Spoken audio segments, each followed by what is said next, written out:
talking to that shit Kjordan, this fish fuck, who's just fine with the way he is, just acting all high and mighty over Ben there, and it's like, I'm sorry. Did you want to add something, Mr. Fish Inbred? Okay.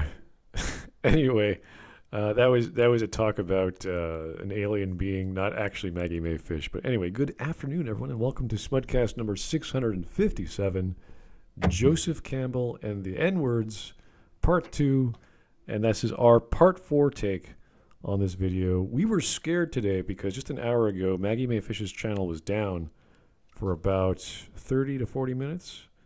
And it magically came back up, and we were scrambling around. Oh, I guess we can watch it through her nebula.tv because she posts all her videos on nebula.tv as well. And you have to subscribe, like pay specifically to that channel on her page to watch her stuff. So I was like, oh, well, I don't want to do that because that's not worth my time and money. Really? I got it for free, actually. Oh, really? Well, yeah, the first one's the free. The first video gets for free. Yeah, that you watch. Yeah, so we couldn't plug that through Watch Together, although technically it's possible it wasn't working. So we were like, okay, what do we do? Do we stream it? Do we download it with video capture and then upload it to YouTube? And then magically, her channel came back, and it's back again. It's magic. What a damn capitalist demanding money to watch her stuff. Yeah, it's great. So we are going to finish this off. It's only about 7 minutes long, and luckily I didn't have to do any reading. I tried to because she's quoting other books from Campbell, and or at least someone's helping her do that. And I would have liked the context of that chapter, that page, that paragraph, because we know she's taking it out of context almost all the time and twisting it to her own demise. I think like the only one that I can remember that was like incorrect from yesterday's video is like when she was scrolling Dunn Yan about Star Wars being not popular in China, because that was just an interview from Dunn Yan when Rogue One came out. That is a sentiment about modern Star Wars. So we do not know if the original Star Wars had like luck of going through there or not. But like at the same time, it was communist China in the 70s. So it's very unlikely that a movie like that could get through. Plus, Rogue One was in between episodes 7 and 8, I think, when it came out. So we don't know exactly what... I would have to check the numbers for 8 and 9, but I mean, those were horrible films in general. So I think the Chinese are a bit more, shall we say, intelligent when it comes to understanding stories. Well, I think the Chinese... I remember as much that like it was a joke that in China, a rom-com outsold Star Wars 8. Yeah. Mm-hmm. Yeah. Yeah, they also didn't like the black man character.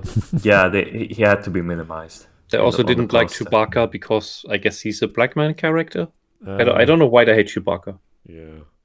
Well, they eat dogs, so of course, no. Like it's a big dog. Anyway, we've got technically 8 minutes, but I would say she probably cuts out the last minute for her scrolling of her patrons, the slaves, all the people who throw money at the screen. So let's get going. I forgot exactly what she was talking about. I'm sure we'll pick it up very quickly. Here we go. But if you bring up that this might be a blind spot for Campbell, you'll simultaneously get dudes saying, "You're lying, he never said any of that stuff." But also, "It's okay he said that stuff because it was a different time." So which is it? No, Maggie, we went over that.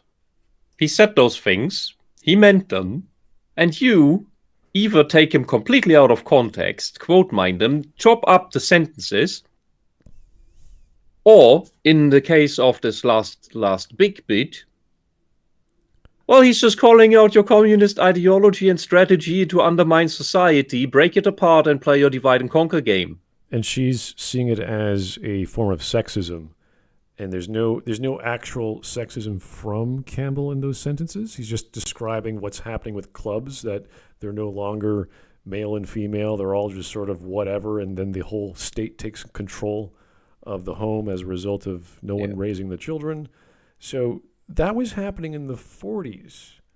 Yeah, Maggie, because of that shit, women now have to work, There's no choice anymore. You have to work in order to make it through. A household needs both incomes now, where previously one was sufficient.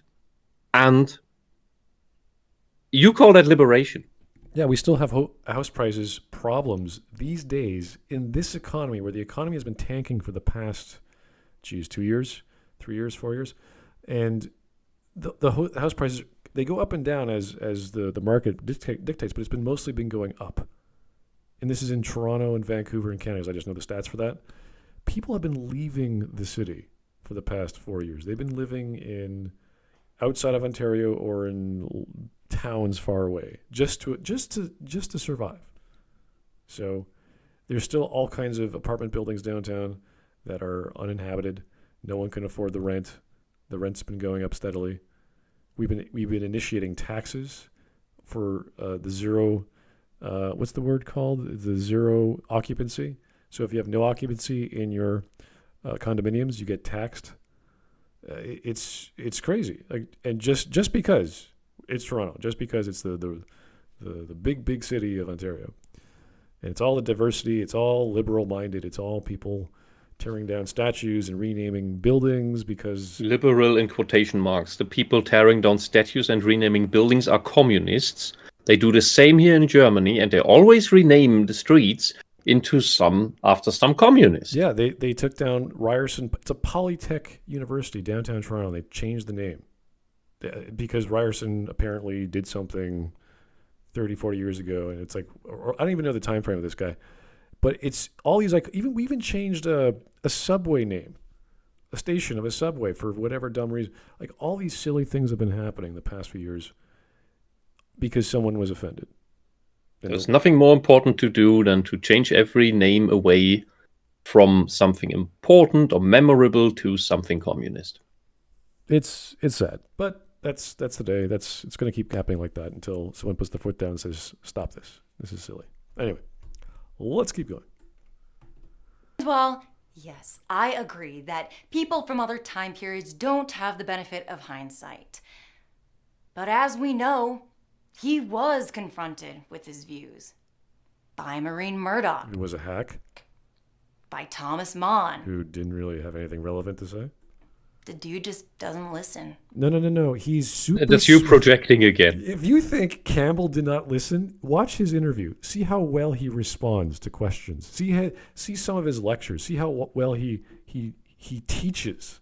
Read his books. See how detailed he is.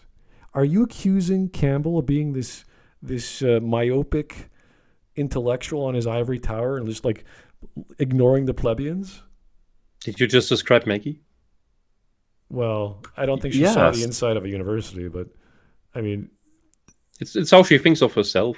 This is really offensive. You're attacking a guy who spent his entire life dedicated to learning about myths and reading about them and teaching about them, thinking he had no perspective on the native peoples who wrote those stories. Oh, she simply doesn't like the conclusion, and therefore the entire process and the man who figured it out must be wrong and must be condemned because she doesn't like the outcome. She doesn't like the solution. When he describes the Native Americans or the primitive Indians or whatever time frame the stories came from, he has the same reverence. He has the same respect because they're all part of humanity. This guy is has such a patience and appreciation of all these stories. Imagine how tired that would have been studying books and fiction and crazy gods and reading the same story over and over again, and then reading another story and saying, "Wow, this is just like the one I just read. Let me read all of that to make sure I know what I'm doing," and then doing that for decades. Like just the fact that like there's the Aboriginal tribe story in Campbell's book, The Hero with 1,000 Faces, about like the circumcision ritual that like the young man has to go through when they reach 12 or 15. I don't know. I don't remember exactly, but like he lists that story twice at least, and like he talks about it at such an excruciating detail that like there's no way that he would be ignorant to these cultures, just because like there were two people that like he had a major disagreement with it doesn't mean that like he didn't listen to people. Yeah. Like maybe what if like he had those debates and he just didn't give in, like just like you, Maggie. Like whenever you were confronted by like let's say like a right wing or a Christian on an opposite view, and then like you said or like you anyone- disagree, like that just means that you just don't listen to them. How dare you? Such an ignorant human being you Yeah, are. I posted a link, the second link in the description there, which is a response. This is almost immediately after, I would say, the Brendan Gill report. Because Brendan Gill was a critic of Campbell, and they argued and whatever. This is from Joan Connor, Huston Smith, Roy Finch, Carol Wallace, or Roberta H. Markham et al., meaning there's furthermore. These are all saying, no, Brendan Gill is lying or making shit up. And you could read it. And this also, there's people, the producers of the show that he was interviewed on, because that's where he was popularized, saying, yeah, this with Bill Moyers, that this is not the vibe or the understanding they got from the man. And you could read that by reading his multiple books on the subject of myth. It's not just the Hero with 1,000 Faces. There's multiple books throughout the years he wrote. And if you think he was not respectful of other people's opinions, I don't know what to say. There's not one story, anecdote that I could say with validity where he's angry or furious or like, I hate the Jews or something like this. It's always... Yeah, that never happens with It's this man. always It's like... so strange. When I think of him, like, look at Peterson. Like, Peterson's always reserved. He's always like, what do I say? How do I say it? He swears sometimes here and there when he's like talking off the cuff for fun because he's talking to like Joe Rogan or whatever. But every time he answers a question, unless he's like livid with the interviewer because the interviewer is like, biased beyond belief, he's giving an exact response he's thought through and has evidence and has names and references to explain himself. It's the same with Campbell. Campbell's a bit more poetic. He's a bit more romantic because he's reading stories, whereas Peterson would reference the Bible or Young in his own way. So it's kind of like comparing a librarian of a local district to a librarian of an entire chapter of a state. Like they just have the wider breadth of knowledge on a topic. Still giving a good response, though. Anyway, here we go. Campbell's claim that all myths are universal implies that he has listened to all myths. But he doesn't even listen to other people. He doesn't even listen to his own hero! Which should make you No, wonder. you're wrong. You misinterpret that Did spout. he even really listen to the myths that he was What writing is this? about? What is this If you weird don't- false equivalency? He never said he read them all. He never said he knows all myths. He says there's patterns that are very similar between all of them. And now you're accusing him, well, because he didn't know that, he's clearly not listening to other people. He disagrees. Also, like, sorry to interrupt, but like, didn't we just like debunk that there was a response to Thomas Mann's letter? Yeah. And Brendan Gill and a bunch of other critics. Like, this is the funny thing. Brendan Gill was a flash in the pan in 1989, and no one knows who he was when he died in 1997. No one cares. Mr. Campbell and his ideas still live on. They will keep living on, whether we like them or not. It could have been, there were other people before. Because I did a little bit more research. There's a few other guys that did other stories or patterns on storybooks before him. But once he started publishing his stuff, he was like the definitive guy to talk about that. And then people looked to him for inspiration on writing, and like John Truby and other guys. It's like this has been happening for millennia. These patterns exist, and he's just the guy going, hey, guys, look, see this bird over here is like that bird in that story 1,000 years ago from the India, and the Sanskrit lecture about aliens or whatever. It's like all these patterns are all there. We have heroes in our mythos, whether they're fighting dragons or undersea creatures. They're all the same. They're not identical in that their genetics are the same or they come from the same cloth, but it's always a struggle. There's always a dragon. There's always a hurdle. There's always a prize at the end. There's always a villain. it's so common. He wrote several books on the matter, and I would love for Maggie to try and read any one of them and dispute one chapter, just one chapter, not the whole book, just one chapter. And But that would all mean overcoming a monster, and Maggie doesn't look like someone who wants to overcome a monster. I don't think she could. Because if she had, she wouldn't be the way she is. She would be unable to deal with conflict. I'm sure she's had many hardships in her life to get the gig, to get the acting job, the whatever job she does in life. She's obviously done well, so she's had lots of hardships to get there. I could totally see that. But academically, intellectually, doing research, you are not an academic. She is not someone I would take for learning something at a school past, no, not even grade school. I wouldn't even go to her for mathematics. You would look at her and go, no, you're not teaching my kids. It wouldn't happen. So if you are telling me this giant of literary fiction who has thousands of books under his name that he's read, and you're saying, oh yeah, no, he's not listening to people. It's like, what exactly are you trying? What exactly did he not do that you're saying that you're accusing him of? Because it's a very fine. It's like accusing Peterson of not knowing Young. He clearly doesn't know Young at all. It's like, really? Okay. Because someone wrote an article about, there's so many articles about Peterson. People criticize him. He doesn't understand psychology. He's not a psychologist. It's like, yeah, he is. He's been doing it for a while. He used to be a professor until people took it away from him. And with a pretty considerable paper count. Yeah. Okay. Anyway. Did you know what happened to the German translation of his 12 Rules for Life? Burned. Sort of. It was deliberately mistranslated to make him sound like a buffoon. Oh dear. Oh. That's why never listen to dub, kids. Always go for subs. Subs over dubs. There we go. Have experience navigating the world as a feminine creature. Here's how I used to describe it for my guy friends. And just a heads up, this is a very binary example, but I trust you understand the point. Men get to be movies. What?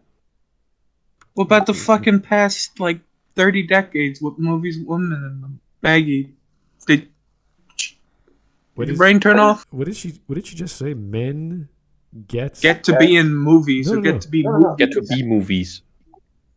It's like, what kind of statement is that? What you trying to get at? Is it in the movie or a movie? Just go back a few seconds. All right, let's try this again. For my guy friends. And just a heads up, this is a very binary example, but I trust you understand the point. Men get to be movies.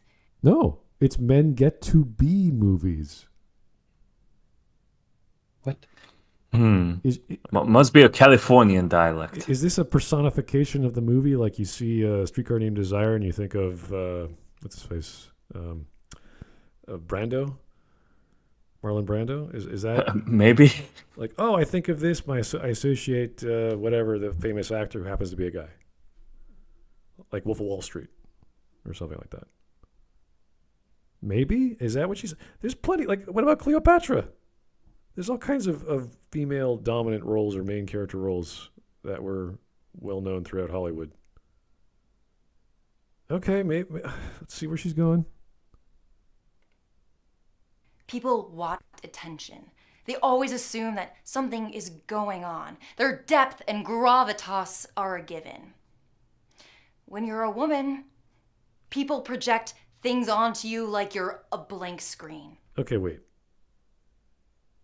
What? How does this have anything to do with Campbell and the hero's journey? All right, so or the Nazis? We're talking about male or female actors in movies. They get the lead role, right? Because they're male, we think, oh, this is a leading man role. It's like, okay, I get that. That's true. There are some male actors that play leading men and some do not. For example, I always bring up Agatha Christie's Poirot, who is played by David Suchet. He is not a leading man role, and Poirot is never a leading man. His acting career, like he plays Iago in not Hamlet. He's the villain of a Shakespearean play whose name escapes me because my brain is not working. And he is known for playing character actors as a villain or as a secondary character, and that's fine. He's not a Brad Pitt. He's not a big strong dude. So Othello. That was the play. So that's fine. We expect characters. That's where we get the idea of typecasting sometimes, where they play the villain or they play the evil dude. Like Christopher Walken is always playing some evil, scary dude for whatever reason. So that's normal. That's why we get films that would have never been created without certain women as well. Like we talk about Ghost in the Shell. That would not have been made if it wasn't for the Marvel actress whose name also has escaped me because my brain is not working. Scarlett Johansson. Scarlett Jo.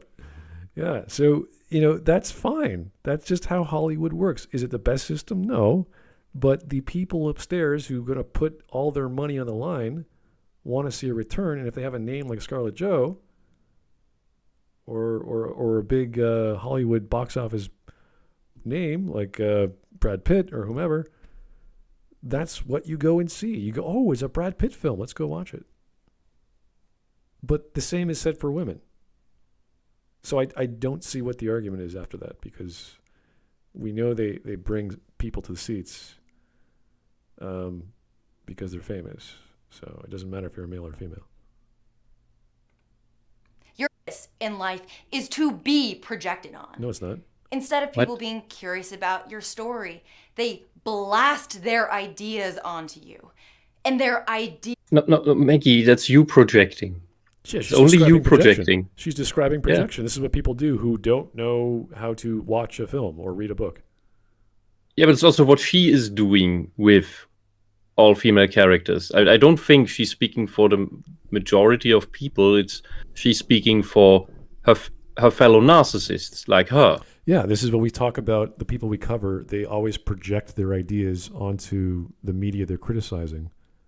And that's what Maggie has done in all of her videos. She's always using her imagination to, this is, as I said before, RoboCop is a trans narrative.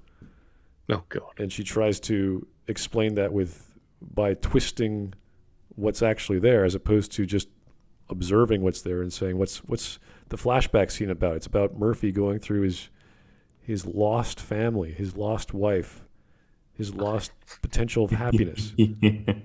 He's not becoming his wife. He's not becoming his partner. She also made that weird analysis that the female partner is like the female version of Murphy, and I'm like, okay, what? No. It was a hard sell because you're like, okay, well technically she's just a female. She's rough and tumble like Murphy. They get along. They're partners. It's like, yeah, okay, you could interchange them. I guess that's technically true. But he doesn't want to be her. He doesn't want to be his wife. He's lost his humanity. He's a machine, and he's dealing with that reality as his memories start resurfacing. He doesn't want to be a woman. So she's projecting that theory onto the movie, and that's what she did with all the other films she recovered. And we always laugh about The Green Door in one of her videos, because what pornography has to do with blockbuster films or popular films of the time from the 70s, and then comparing that to a film in the 90s or 2000s is almost nonsensical. And unless there was a rational connection, she never finds it. She just, I was watching a porno the other day. It reminded me of this thing. I was like, really? That's great, Maggie. Oh, what would you do without you?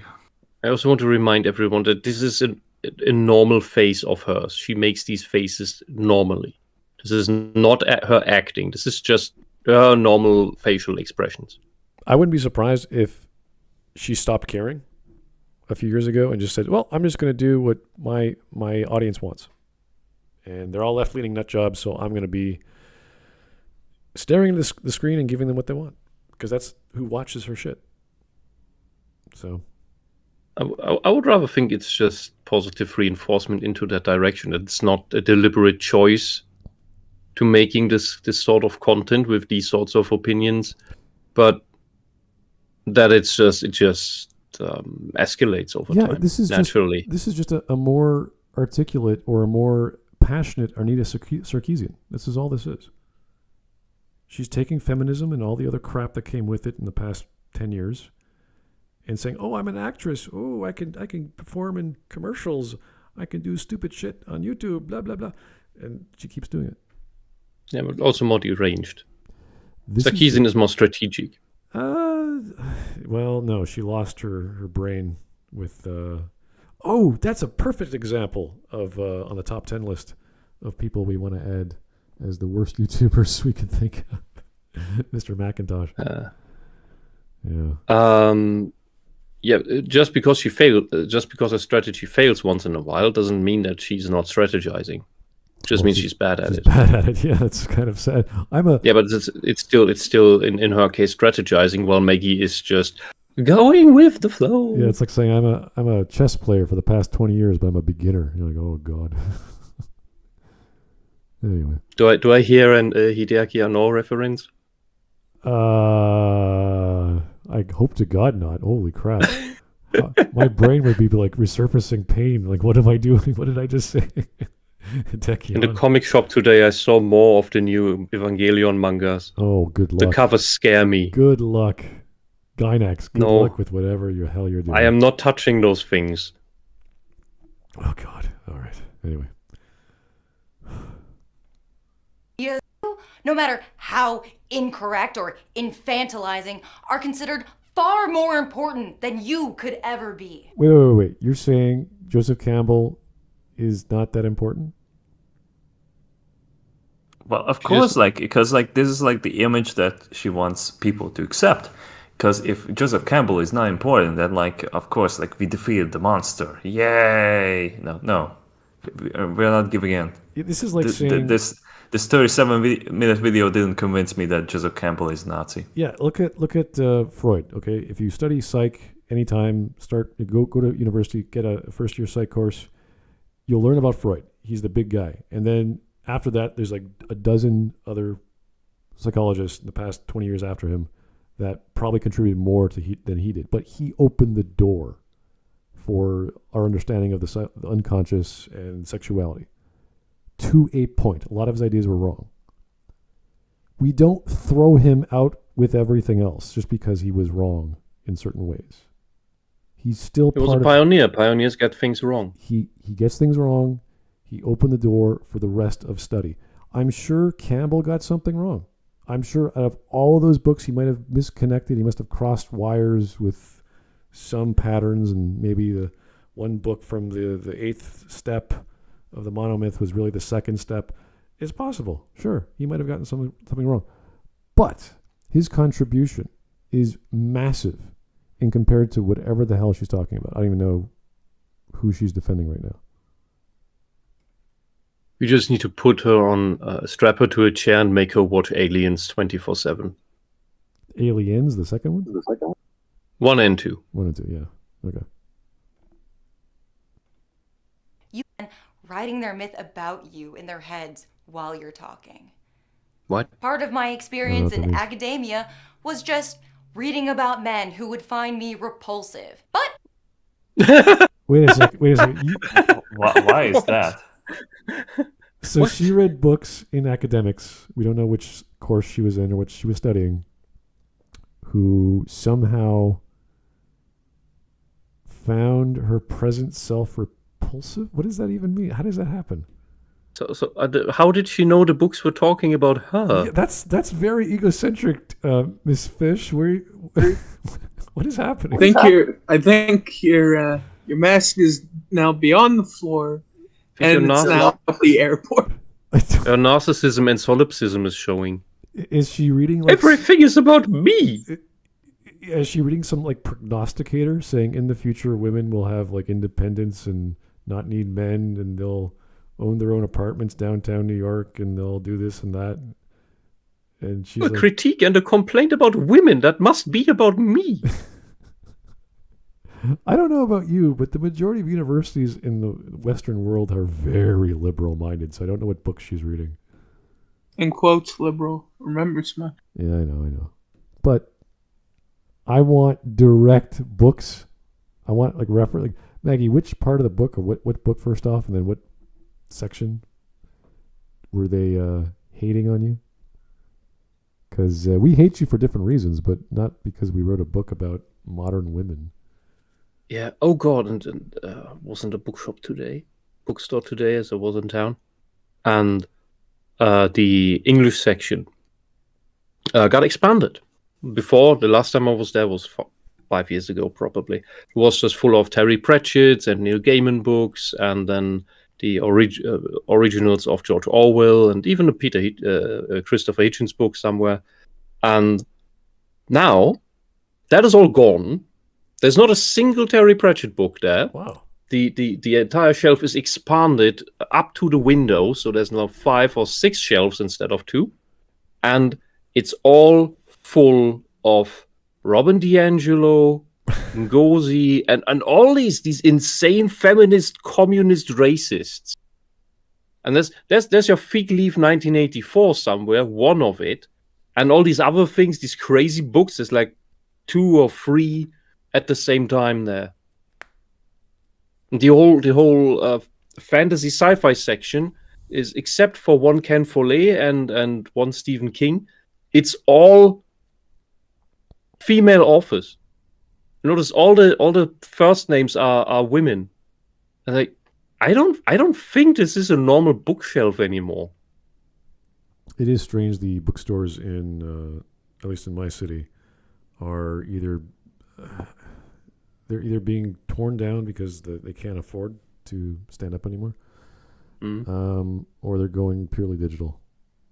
But it's hard. It's hard to find what you're looking for unless you go to the library and wait like 4 months and they come out. Yeah, and on the third floor, so this is a really big bookstore. It's the main bookstore in town. The third floor. So I went to the philosophy shelf in the hopes that maybe there's an Aristoteles that I don't have yet. But no, it's half empty, and there was one Marcus Aurelius, a bit of Nietzsche to my surprise, but that was mainly it. And you have this one guy in Germany who's currently all the fad in the media, but he's basically only regurgitating previous philosophers. And left of that is the sociology shelf. And it's just all the same shit from the English bookshelves downstairs in German. And next to that is a shelf full of cookies and candles and chocolate bars and herbal teas from some monastery. You know, what is this doing in a bookshop on the third floor? Where am I? What is going on? Yeah. They gotta make their money somehow. That's true. Yeah, Maggie, you're not oppressed. Your crazy communist ideology is everywhere. It's pushed in Germany in English. All right, let's get back to her attack on books she read that attacked her, I think. On top of that, don't worry, because they've also dedicated all of their free time to writing in great detail just how repulsive and alien they find you. Kind of like what we're doing now, but it's because people ask us to, and we don't really care. We like to relax in our evenings and listen to your crazy antics. Well, it's kind of like watching those freak shows from like a century ago. Hey, those freak shows have more fucking standards than this lady, all right? I know. Come This is on like now. the current year, you know. Like, this is free content. Like, you're prepared to, like, watch, like, the least... I have more care for fucking freak shows than this person. Come on now. Are those I see you're books in the taking room? offense. It's okay. Maggie, are those books that attack you in the room with us right now? We're point to which page that attacked you, Maggie. Let's investigate. What, didn't she used to have, like, a bookshelf behind her? Now it's just, like, this empty wall. It's because her skit was being in heaven or something. Some angel crap. Oh yeah, she's the good. Who the fuck would let her in heaven? Well, Someone with a very, very strange sense of humor. Does she? No. You see, it was Lucifer. This video takes place near the end of Paradise Lost. Which ending of Shin Megami Tensei is this? Yeah, no, I don't think she actually believes in a heaven, because that would imply that she's religious in some regard outside of her crazy religion, which is. Well, she used to be a Christian, so. Oh yeah. Maybe she's one of those types that believes she gets into heaven no matter what. Oh dear, like a psychopath. That's one of those heretical. I didn't kill my grandmother, so therefore I'm okay. I killed everyone else. No. You just need to. So it's either you just need to pray hard enough to Jesus, then you get into heaven, or it's the. It doesn't matter whatever you do because God loves you. You get into heaven anyway. Right.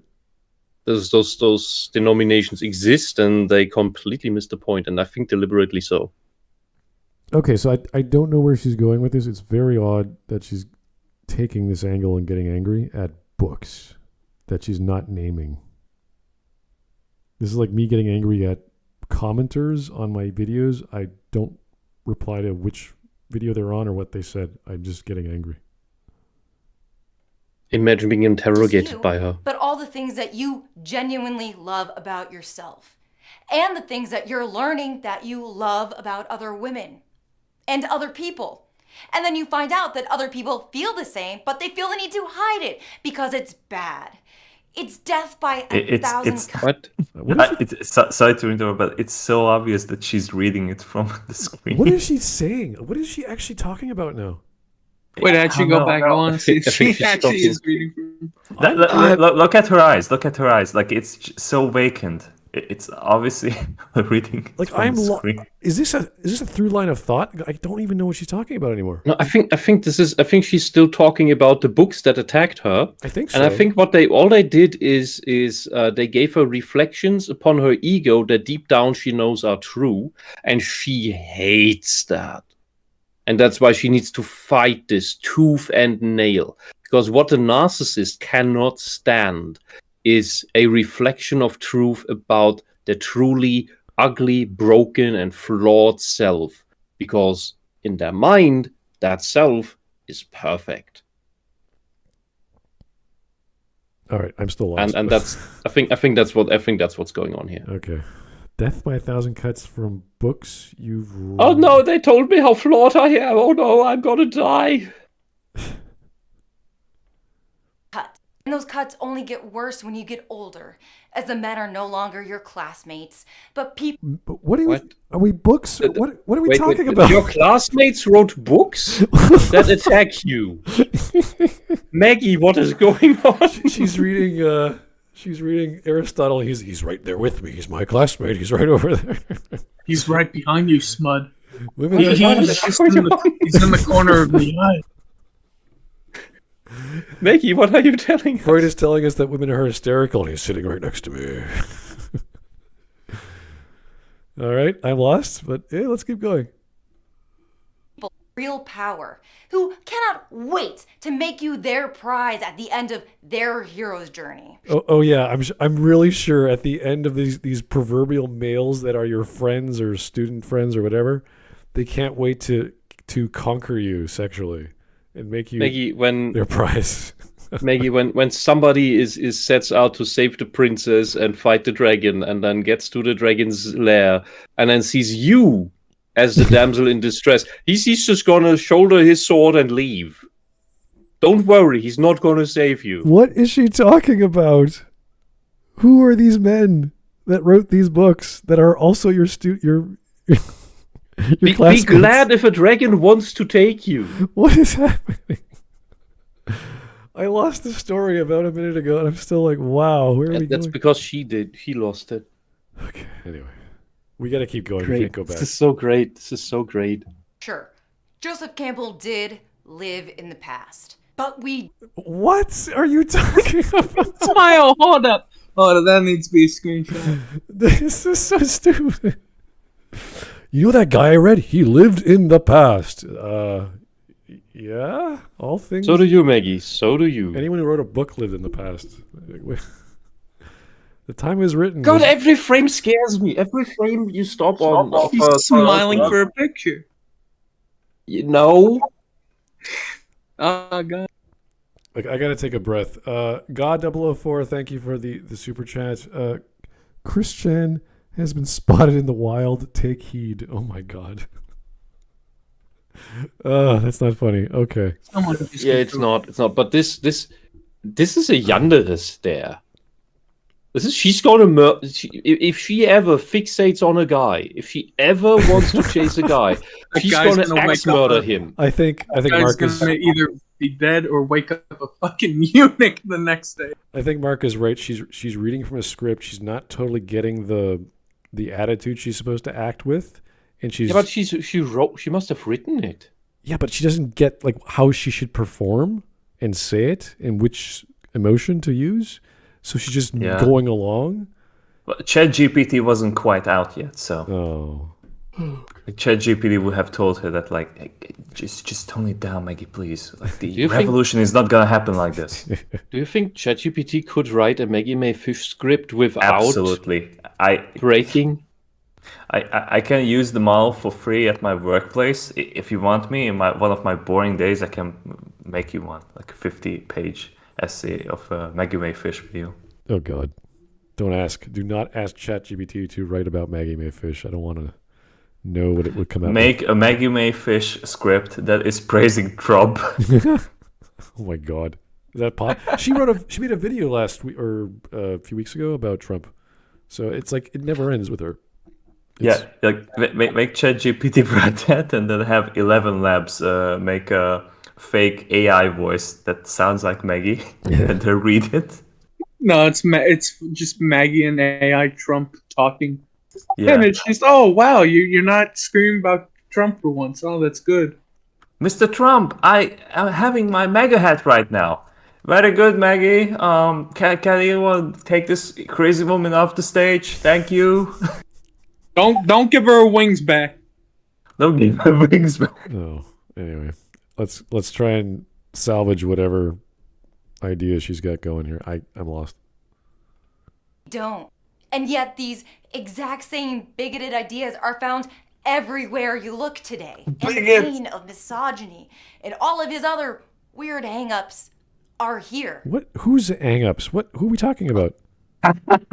People who don't blindly worship her for being. Who's he? All his other weird hang-ups. Are we talking about Joseph Campbell? I thought we were talking about the guys who wrote the books who are also her colleagues. No, no. Now we're talking about Joseph Campbell again. What? Look. She speaks and changes context like the Japanese language does. You have to implicitly know what the context is. Okay. Basically, by at best you point at what you currently mean. So Joseph Campbell is hung up now on his hatred for women. While he was working at a women's university for a decade. Well, if you worked for a decade at a women's university, you would be a misogynist too. Not in the 40s. They're probably very nice back in the 40s. Okay, anyway. Look, you'd even become a chauvinist, gay, or you'd kill yourself. Okay. Oh God. Anyway. So he's not gay. He didn't kill himself. So he must be a chauvinist. Okay. That must. Yeah. That's the vibe I get from listening to Joseph Campbell. He's a complete chauvinist. Oh dear. Anyway. With us in the present. So, yeah, the hero's journey is bullshit. The monomyth is full of logical fallacies. Such as? And the reason you believe it is because a proto-Jordan Peterson... Oh my God. What was that? I knew that was coming. I should have said it. I knew that was coming. Twitch? Her right eye was just twitching there for a second. Proto-Jordan, you're comparing Campbell to Peterson and thinking Campbell is a miniature version. How can a Canadian man even compare to like an American guy? Like, come on. Yeah, no offense to Peterson, but I think Campbell has him beat. Yeah, Campbell has done a lot more than just being a psychologist. Oh my God, Maggie. Okay. Oh, there's no Trump. Have there been a Trump reference yet? I don't remember. Maybe it was in the first video. There was. Yeah. I swear there was in the first video. Okay. Yes, there was the Trump Tower. Because like Campbell said, like it's magnificent. Like humanity is capable of making these skyscrapers, and then right after that, like Maggie said, like, "Hey, just like the Trump Tower in Chicago." It's like, Why not? Throw it in there, Maggie. Sure. All right, we're 33 minutes. This is taking so long. And he's a great man, so he must be right. And he's right because he's a great man. Honey, this is your circular logic. No one is saying this about Peterson. No one says, well, I think he's a great man, therefore he's right. They listen to what he has to say. They think about it. They might even read one of his books. They might even go to one of his lectures or watch them on YouTube. And they go, wow, this guy has some really good insight into humanity. Even the detractors say he's just using folk logic or folklore or common sense to explain away problems and to help you get better. And they treat him like a self-help book sometimes. They say that about Peterson. But he did write self-help books. Well, kind of. I guess you could say the 12 steps are like a self-help book in a way. So is that a great man? Well, I would say no, but it's a good. It is a social good to have a book that helps people, especially young men of any denomination, to strive for better things, to understand their motivations more. That's not circular logic. They actually read the stuff and listen to what he has to say. If the Buddha quotes something that's wise, that's a pretty smart guy. I don't know if he's wise all the time, but if I keep reading more of his stuff, I go, oh, this Buddha dude, he's pretty smart. Maybe he was a great man. Maybe he was part of fiction. Maybe he wasn't really real. He wasn't really there. Yeah, but you should focus on the stuff that the Buddha said before he died, because after he died, he suddenly said 4,000 more things. Yeah. That all his disciples thought like, he totally said that. I mean, it's just me who said that before, but he totally said that too. And if he had said all those things that that were attributed to him after his death, then he would have never had time to meditate. Yeah, he would be talking all the time. Just like the other talk we had yesterday about the Buddha or any religious figure being born. Buddha was born from his mom in an opening in her flank, virgin birth again. So.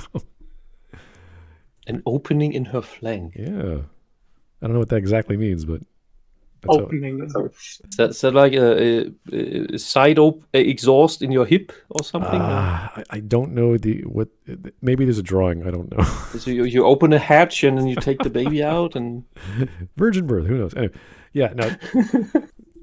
Lots of good stories there for the myths. I would hope that most children are born virgins. Yes, thank you, Wisp. Okay, let's keep going. yeah, good point. Joseph Campbell was a horrible person. No. But he was a misogynist, so that's okay. And a Nazi, and a fascist, and a Trump enthusiast. And a racist, etc. This face actually looks funny. So he's not a horrible person, but you absolutely hate the guy. Or do you just call everyone these names and you're like, yeah, they're good, they're okay, they're fine, I like them, they're all right, you know?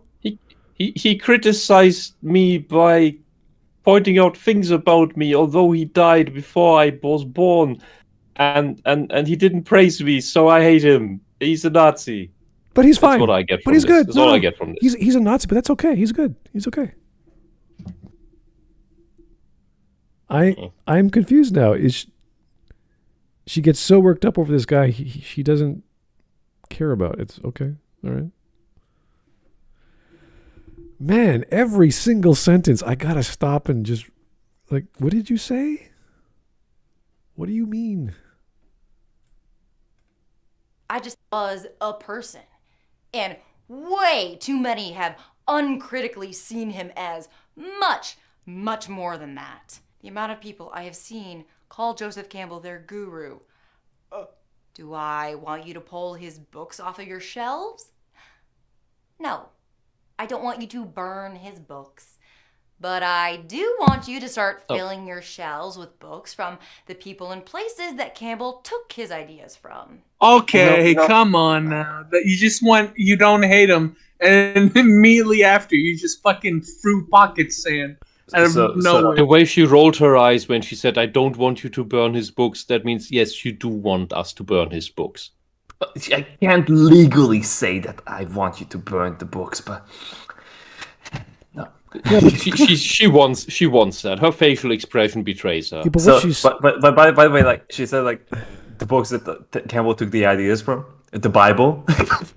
I guess the Bhagavad Gita, all the religious texts, like there's like the Sanskrits, all the ancient texts that we're talking about. Torah, that are all full of misogynist stories that need to be rewritten. Torah. So Maggie, you don't want us to get rid of his books, but you want us to fill our shelves with all the ancient literature that he read. I'm like, okay, I'm fine with that. Yeah, yeah, sure. Lots of 99% of those are all written by men. Maggie, are you okay with that? You must be, because you told us to. I can't help but her face right now looks like one of these uncanny valley robots at a Japanese expo with skin pulled over it to look human. Oh, that's a pretty sad description of Maggie. Maggie, are you really human or are you a robot like Zuckerberg? No. This is the joke we make of all these people. They're all NPCs. Maggie is. Yeah, but do they need to look like NPCs? Maggie is the best version of the NPC. We need the Maggie Mayfish soy jack. This is a good picture for one. Okay, let's just go. Let's just keep going. And read some essays from some women. Example? And Neil Gaiman. Example? They're out there. Trust me. Which? But you gotta give the source. Neil Gaiman is scared of the hero's journey because we mentioned this a couple times. Neil Gaiman respects Joseph Campbell, and he hates that the book exists because he's scared of it. Because if he reads it, he fears that he may never be able to write again because it would make him realize that all his stories are the same, which they kind of are. Yeah, and you can't just say, go read some essays by women. It's like, what the hell does that even imply? Are the women like science fiction gurus? Are they critics? Are they professors? Like, you can't just say read essays by women. Give me an essay. I don't care if it's made by a woman. Give me the one I should be reading. Yeah. Maggie, I don't give a shit whether it's a woman or a man writing the essay as long as it's good. And to read essays just because they are made by women, that's fucking sexist. Yeah, that's dumb. That's just saying read the thing that I like, but I won't tell you exactly what it is. This is like a woman. Well, you should know what I'm feeling. I was like, when women and men get into arguments because they don't understand each other, and women just give that generic response. It's just, well, I want to be happy. It's like, well, how do I do that? Tell me, how do I make you happy? You should know by now. It's like, well, apparently I don't. Can you put me on the right path? I'll be happy to replicate that for you. This is so sad. I know she's smarter than this, but I don't know what she's doing here because we just got confused for the past 2 minutes about her talking about books written by her friends in school that are also trying to conquer her. And now we're back on Campbell, and now we're talking about women, and now we're talking about Gaiman, and now we're talking about something. Anyway, 4 minutes from 34 minutes in. We can do this. We can go. Yeah, we're almost done. You just have to step outside of your comfort zone. Such as? Go beyond your doorstep. Such as? And be willing to have your point of view challenged by people that are not telling you exactly what you want to hear. God, the protection. Like, some of you may just now be embarking on your own hero wins journey. No. So, go buy some sports bras. It's going to be a bumpy ride. Oh. Nigga, what? I'm sorry. Oh, God, that face. Mark. I'm curious, does Maggie need a sports bra to the Constitution that she would require that response from us? Yeah, Maggie, you know all about getting out of the house and listening to other people's opinions and taking it on the chin. Yeah, you're a tough girl. Different opinions are just wrong. wrong. He told that person who has been like buried for like 40 years now that like he was wrong. Way to go, Maggie. The Nazi sexist I don't have any problems with. By the way, I don't really hate the guy, but I just hate the ideas because, like, a woman said, like, "Oh, I can write this better," which is exactly like what Joseph Campbell wrote, except like it's female focused. Wow, I'm gonna promote that. Yeah, she never even talked about the heroine's journey. She never showed the cycle that we did with Wit and Folly. Nothing. Absolute nothing. Like this quadrilogy that we have been doing is like disappointing by each part that we have been covering. Like it's like Maggie starts writing a script like and makes arguments that don't really sound normal, but at least like they are sound enough that like they can like have their own video. And then it just keeps degrading by the moment, like it just goes on. Yeah, I'm trying to give a good analogy of what the heroine's journey is in relation to the original. Like, think of a microwave. How it used when they first came out, they had that little bottom part that would spin, so the microwaves would bounce around the machine. Imagine the heroine's journey just takes that like from 30 years ago, the microwave, and puts little propellers on the top, and they also spin, but they don't do anything. They just spin when you hit the power button. It's like, well, it's women because propellers, and you're like, but does it cook the food any different? Like, no, it's the same story, the same patterns. Only women put their little pizzazz on top for no reason, and that's it. That's all the heroine's journey is. It's just these extra steps of stuff to say woman was here, woman went male, and now woman decided to go back to her original female ideas, and it's silly. It's really. Anyone who would see that as an academic comparing the monomyth going, you don't need these extra steps. I don't even see the growth in that.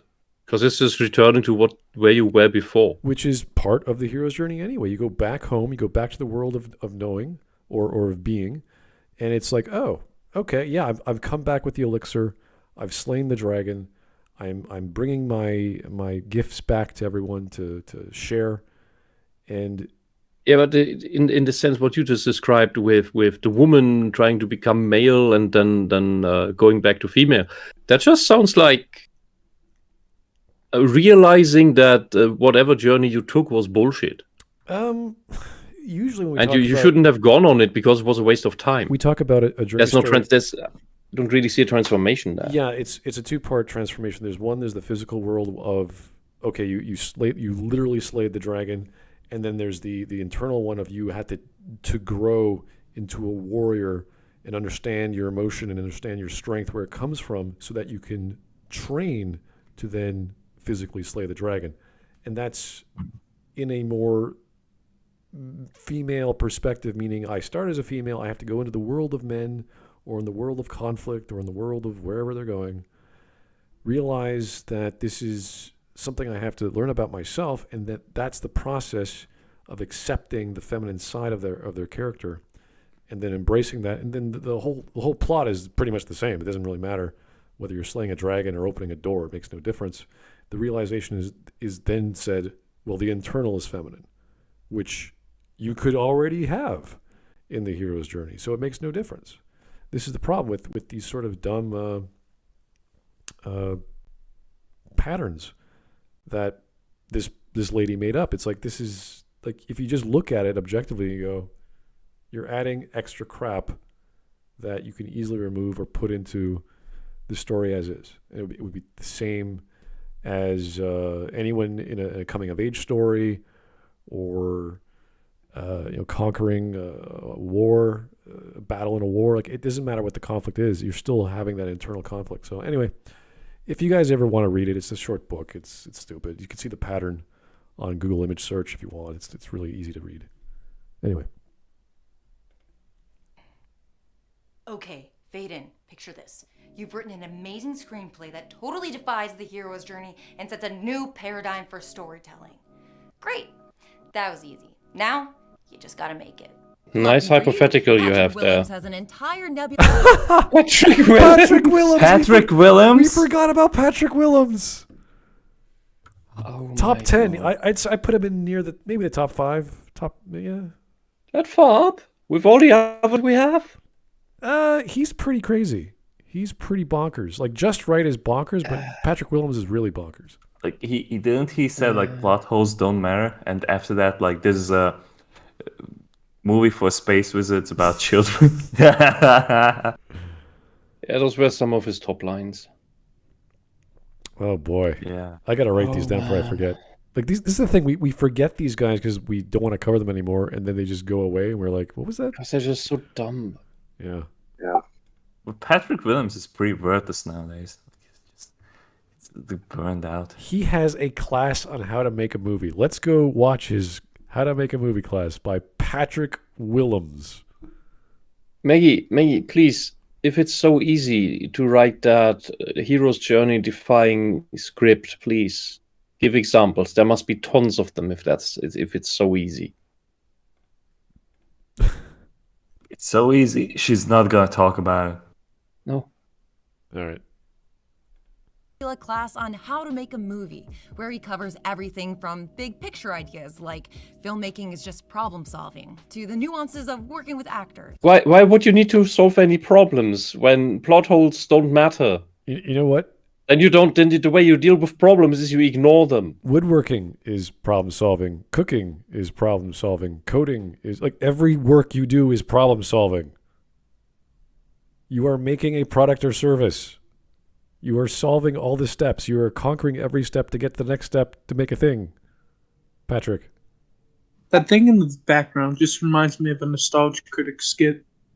Oh, this. Yeah. Patrick Williams is the live. It's literally the dramatic. Oh my god! Yeah, just after the video review, whatever the hell he does. Patrick. Oh my god, Patrick! With guest star Doug Walker. Patrick starring Mecha Patrick Williams. Yeah, Patrick Williams is the live action of Doug Walker's Nostalgia Critic. A bad credit card. What am I looking at? Anyway, she's I don't know why she's showing off Patrick, but okay, I guess it's Brad Tuber shilling for Brad Tuber. Yeah, I guess. I don't know. The Brad Tuber Alliance. Pickups and reshoots. And hey, he should know, since he honed his feature filmmaking skills while making his film, Night of the Coconut. Night of the Coconut. Okay, that made me laugh. Nebula Classes is the newest cool idea from Nebula, the creator-owned streaming service. Whether you're totally new to filmmaking or you just want to... Okay, you're just selling shit. Who cares? That's it? Yeah, this is oh a my whole God. advertisement. No ending skit or after credit scene? Nope. These are all bad people and they should feel Twin bad. Peaks explain. You get away from that series, Maggie. Goddamn you! You do not. No, I don't want her to talk about Twin Peaks. No. Hipstervideo.com. Can you imagine Maggie giving a class on how to make a video? That'd be great. I don't need to hear Maggie talk about it. Twin Peaks. First, you buy $100 worth of makeup of every shade you could possibly find. Yeah. Oh god. Buy $300 worth of costumes, especially ones that are latex and have animal themes. Well, no more Maggie for another year, isn't that nice? Yeah, that's Hooray. great. Holy crap, that was painful. Yeah, those last 2 minutes were brutal. Those were absolutely bonkers. They were bonkers on a level. Memes. Of what she was talking. Like, where is she going? What's the topic anymore? Who is She hates Joseph Campbell. Who are these men? Your classmates? What's going on?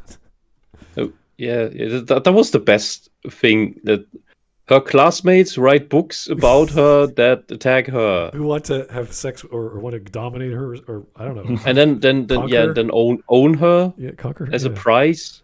Like, really? Are you sure about that, Maggie? You really sure about that? Men find you that attractive in school? Okay, possible. I wouldn't. Of course, and look. You know that the Mary Sue characters are always loved by everyone. That's because it's a projection of the narcissistic mind. In her mind, everyone loves her. It would answer many issues I have with how those things came about. So, anyway, here's Gaw Bro. Thank you. Pav, you're about to hear a self-indulgent rant that makes no sense. Ba-boom. There she is.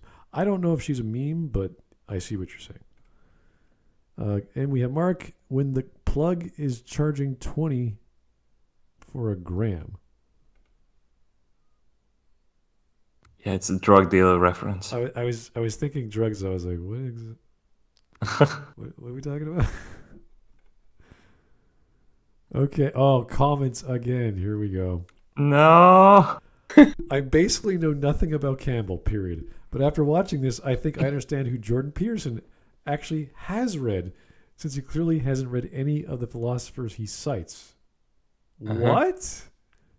JP and Campbell are cut from the same cloth? Okay.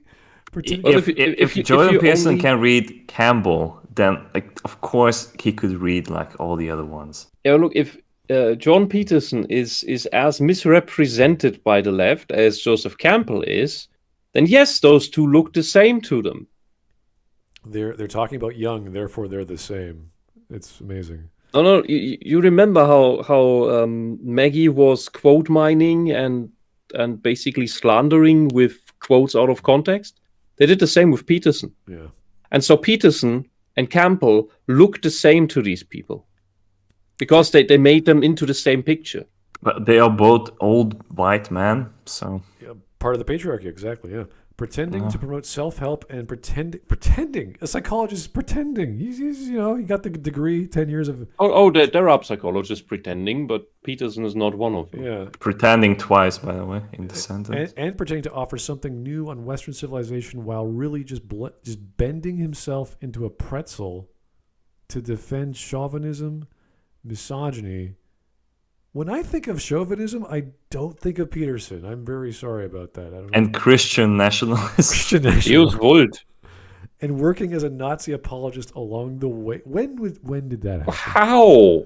How can you have Christian nationalism and Nazi apologists in the same sentence? He has so much paraphernalia on the Soviet Union. It is impossible to cite him as a Nazi apologist. That makes no sense.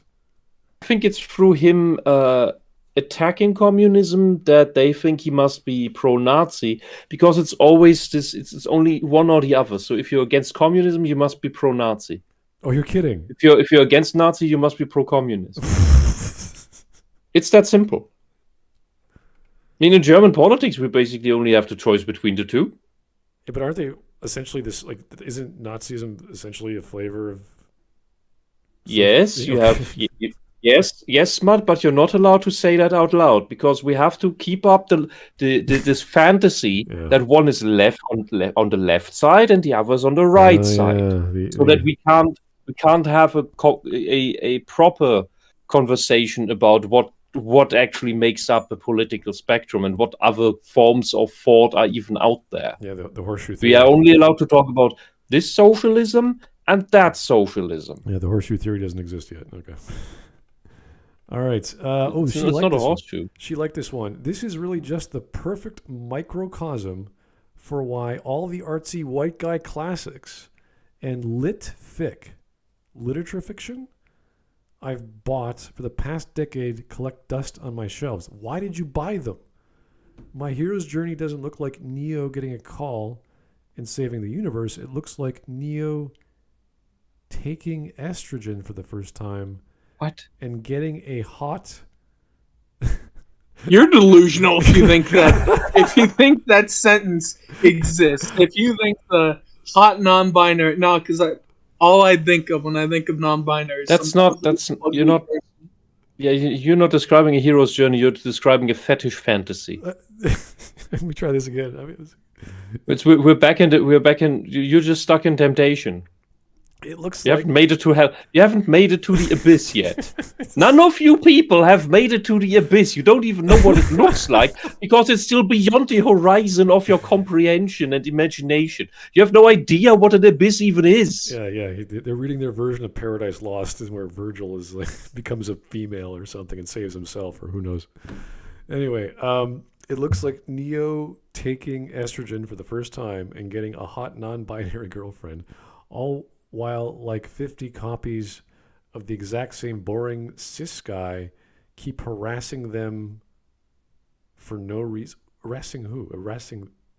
Who's being harassed? Both. The non-binary girlfriend and the estrogen-taking Neo. What? They're both harassed by cis guys. Where does that play in this analogy? It doesn't. Like, where did that come from? It's just two people, okay, and then all No, of a it's sudden- just he's just putting out his fetish fantasy as his hero's journey, which makes absolutely no sense. There's not even any real conflict in here. This is the Epstein journey. Or a boring cis man. Fucking Agent Smith is an AI. Oh god! All Not a right. man. Look, this is just basically this is a bunch of buzzwords that trigger Maggie into hearting the comment. Okay, here's another loved by or hearted by Maggie. I hated Star Wars, don't know which one, but I loved Evil Dead. Which one? Again, which one? Not the remake for sure. The one perpetuates the hero myth and the other one tears it apart? No, What? No, are you telling me Evil Dead tears it apart. Bruce is pretty much going through the whole. Oh God, it's actual hell. And then he starts tearing the hell apart and making the demons scared of him. Yeah, Ash is pretty much a hero. I don't know what you're talking about. I love the transgressive rip-apart video nasty feel of Evil Dead. I'm afraid I never forgave Sam Raimi for making Spider-Man. What did we... What? No, he was good with Spider. Come on. How did we get from Evil Dead to hating Raimi? I don't understand. Raimi was the best part by it. Like, the studio execs were the evil guys. He was the fucking main thing for that Spider-Man. If like the studio access didn't fuck it up, then we would have like the perfect superhero trilogy ever. But like or quadrilogy if you want to go further. Well, yeah. For me, even he that. sold out, but that's just me. But you were seriously young when Raimi made Spider-Man. How dare you? Okay, yeah. Be so young and okay, that's No, the first no, like that's- Raymond. that is- McQueen. Dumb people agreeing with other dumb people. Great. Yeah, this is not us frying Maggie May. This is Maggie May. I wouldn't say exploding, but just like imploding on her own. Like we're just listening to her, and our brains are just going, "What is she saying?" Her gears are just grinding and they're just everything's just stopping. If there was a professor who gave her the lectern for giving a presentation, they would just be like, "Okay, I think you're done. I think you're good. Okay, we're good to go." It would stop. There's no way any academic would listen to her seriously.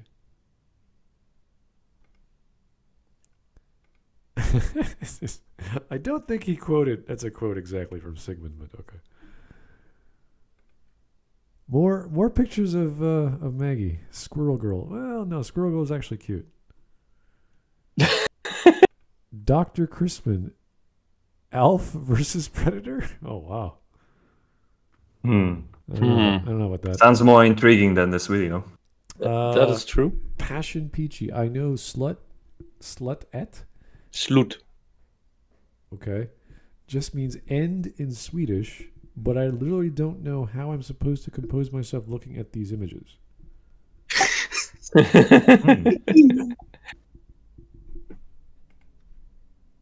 You get to an end of a movie and all it just says is just slut or sloot. Maggie's yellow Slut. face. Ooh. Oh God. Maggie, he's a great man. I'm reminded of that Bill Burr joke. Talks about great men. And Arnold Schwarzenegger. Anyway. My friend, I had a dream where I kissed my crush, my dreams. Kermit. I am the Senate. Oh, God. Women want strong and competent men. So you're saying women are incompetent? Oh, no. No, I think you just told that yourself. Yeah, that was that wonderful interview. When you confront your inner monster and he ain't so bad. That's cute. Is this real or is it for a show? No, it's real. He got a Kermit. Yeah. That's actually fun. He did get a Kermit because he embraced the jokes about him sounding like Kermit the Frog, and he felt like, yeah, it's kind of He right. is Kermit the Frog. Okay, when she says she likes Jordan P. Peterson but doesn't even clean her room. Pathetic. Another Maggie picture. It's a robot face. Oh wow, I'm actually looking at an attractive woman. What's happening? It's such a clash of contrasts. I don't know what to think. I'm just staring in disbelief. That Oh, and then another Maggie face where it's Because it's a sports bra. Ah, that's why it's relevant to the video. if that's a And sports this is bra, a good example for why, with bigger boobs, you need 2 or even 3 when you go on a jog, yeah. because they won't keep still. This was great. If you guys don't recall what happened to Peterson, this was this is pre-Elon with Twitter. He was criticizing a obese model, I think. Yeah, the good times before the Daily Wire. Great. Mhm. Love it. He fell for the trap. When you battle the dragon in chaos and save the virgin, but she turns out to be a bloody Marxist. Peter's like, oh. Oh, there's more Peterson memes. Have you ever read anything I've written? Well, no, I haven't, but I've read things other people have written about the things you've written, and I do not approve of the things I've read from others about the things they've read from you. That's about it. Yeah, that's a good one. I would just put socialism to cover up the entire... That's also good. Yeah, the fetishes are good too. All right, guys, that was 4 days straight of Maggie May Fish. I'm glad we're done for the year. I might actually download this video and make a video. I don't know yet because it's just right. It just feels right to do it because this was one of those weird ones where she's coherent without putting on makeup and dressing up too much. And she's speaking plainly and you're like, no, you're wrong. And I could prove it. And like, nope, you're wrong. And I could just keep doing that. I mean, we could do it with all the videos, but this one is just like dumb. Where she's not talking about a movie. And I won't get taken down for quoting the movie. Oh my goodness. All right, we got 2 more super chats. We're going to call it a day. Caporal, what is success to y'all? Need it for my journey. Yeah, dude, whatever. If your success is cleaning your room, that's good. That's a good start. You know, people start with simple things. Do, 10 push-ups in a row. That's success. Do it. Whatever it is. Start with baby steps. Legacy, $4.99. Sam Raimi still wanted Sandman to be Uncle Ben's killer in 3, from what I've heard. That wasn't something made by the studios, unfortunately. Interesting. I don't know if that would have been a good idea. But I think the original movie still holds up. So anyway, that was actually not bad. I enjoyed it because we had a good laugh. And I was genuinely confused. Right near the end there. And I'm always surprised. It's always right near the end. Everything goes crazy. It's like, usually when you have an essay and you get to the conclusion of an essay, everything sort of ties up and it makes sense.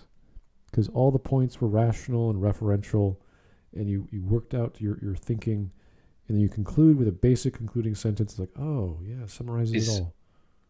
Is there a pattern here? With her, it's the exact opposite. Everything goes nuts. She starts grabbing for anything, and makes up stories about fictional friends of hers at school that wanted to dominate her and conquer her. Is it a schizoid's journey?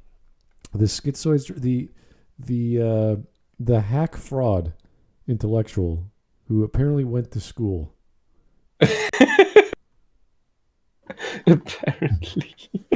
A high schooler who knows how to write an essay. A grade schooler who knows how to write an essay is smarter than this lady. Unfortunately. And I'm not saying a grade schooler can read Joseph Campbell.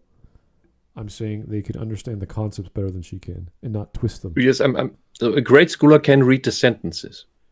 And take them at least for face value as opposed to twisting them in their own little world. Which is what you don't do when you read someone for what they're worth. Anyway, guys, thank you so much. Sorry we couldn't find a video for Anime Day. We might have that taken up for tomorrow. I don't know. We might have an anime video tomorrow. We will find out.